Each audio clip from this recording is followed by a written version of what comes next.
Okay, I think we're live now, fellas and ladies. What's going on? Hopefully your Friday's off to a wonderful start. We're here to talk about a little baseball on ourselves. Got ourselves a big old Friday night slate. Yeah, monster one, and as you say, typical Friday night bad boy. Yeah, actually one shorter than a normal Friday. Usually we get 14, but we got a game starting a little early and they didn't include it. So it's still a big one, though. 13 games is a lot, and I kind of like them around 10 or 11 if we can get there, but we'll deal with what we have today. Amen to all that. All right, guys. So I told one of our longtime customers, Dave Jones, I give him a quick shout out on the show today. He's showing his appreciation for how we've helped him over the years, and we appreciate what you've done for us, Dave. Longtime customers that are, with us for baseball and NBA. He said he's up over $3,000 since he's been, with us throughout the time. Not a big, huge money player, but that he appreciates the profit. We appreciate you, Dave. We appreciate all of our paying customers out there. Thank you guys very much. You keep us going on a daily basis. Yeah, thanks a lot, Dave, and thanks a lot to all our customers. We really appreciate you guys. Customers, you can get both sports right now are included in both weekly and your monthly memberships, which are up at the website. Subscribe to the station if you're new to it, and let's talk about today's cover boy, Max Scherzer. He's very husky-like, not only in his performance, but in the multicolored eyes. He's got all of it going. We actually think he may come in a little under-owned today based on how we feel about him, because there is other viable big money starters in this one. There's another guy in the upper mid-tier right there getting a little bit too much love today, in our opinion. Look, Max has been really good this year with the exception of some hiccups in his first start where Acuna went full Acuna on him, and then he got absolute vlatted on that Friday night, I think it was, against the Blue Jays. Other than that, he's been excellent. Still looking every bit the Cy Young for the most part that he has been. You guys know we're Max Scherzer fans. He is both of our favorite pitcher today. It sounds like I like him just a smidge more than you do, but we definitely have him as our top dog. Yeah, we both like him a lot. We're both huge Scherzer fans. You might think the difference between him and the other guys is a bit bigger than I do, but nothing drastic. Again, in a good spot against Arizona.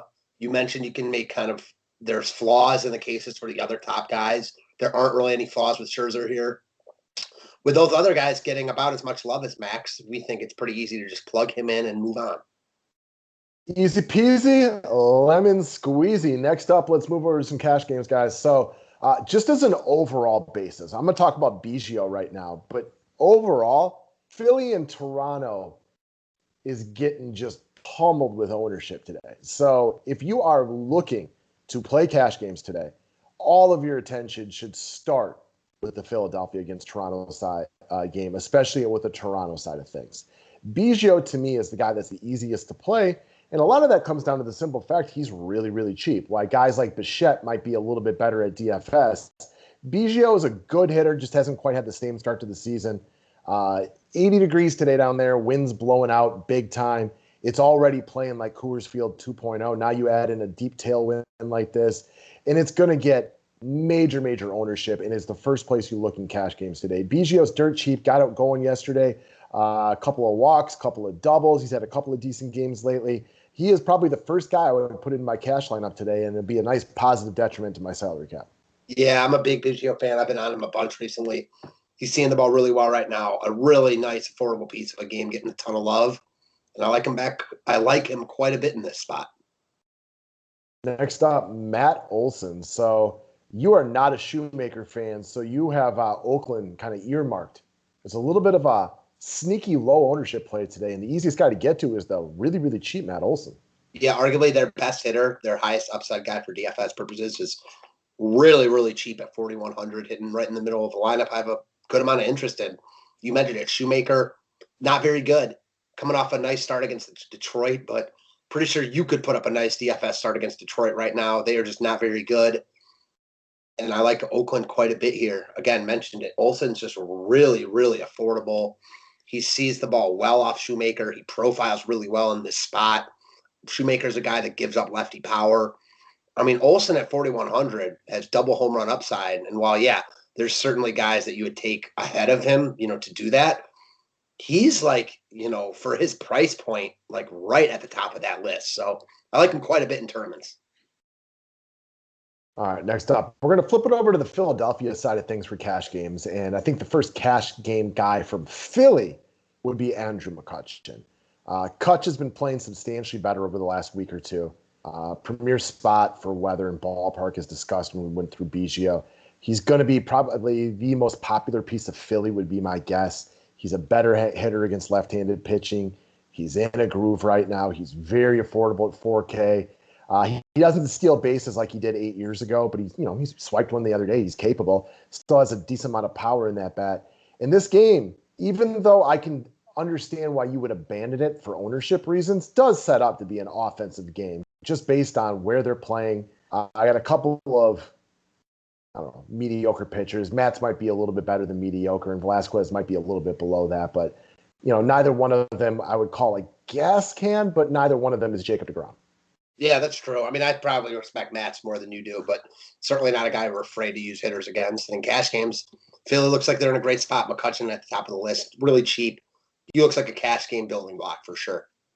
One of my favorite things about talking sports with you is when I watch like the cycle of how we think about certain guys in certain sports. Because I used to respect Matt's more than you do, and now it's turned, right? Like, it doesn't mean that, I wasn't wrong about him before or anything like that. It's just that I definitely used to respect Matt's more than I do now. And now the tables have turned on that one. And it's just fun watching the cycles of it. For sure. We got a few players like that we have definitely had some ups and downs with, and he's one of them. So 2K for young hitting prospect, Jared Kalanick, I believe it's pronounced. I'll let you tell all about him because I know you've been kind of waiting for his arrival in baseball. Or the majors. Any Mets fans watching might want to cover their ears, put some earmuffs on, because I know Jared Kalanick is a very soft and touchy subject. Was the main player traded to Seattle from the Mets for Robinson Cano and Edwin Diaz a couple years ago. One of the very best prospects in baseball. Finally got the call up last night. Was inserted immediately into the leadoff spot. And most importantly, he's 2K. So this is a guy with big-time power, big-time speed upside. I mean, a 30-30, 40-40 guy in the making, and he's 2K. Like him a ton here in all formats. I'm hoping the Mariners lineup doesn't come out until later because that will just make his ownership go down. But I think he's just a lock almost in all formats and tournaments. I'm going to play him and hope his ownership isn't as high as it should be. There's other 2K hitters that are viable on this slate, but it's rare you get a 2K guy that, should really be like a 4 to 5K guy. And I'll take that and just move on with my life. So what we talk about with the ownership is like right now he's projected for about 10% ownership, but that could go much higher if like the Mariners drop their lineup really, really early, because until you know what the West Coast lineups looks like, it's harder to play those guys, especially a guy like this who most people probably don't know who he is. Like the baseball fans that are in here, you talked about like Mets fans, they might know about him, but there's plenty of DFS players that play DFS but aren't necessarily monster baseball fans. Oh, yeah. When you see a 2K guy leading off, like, even if he's terrible and the pitcher's good, he still gets love.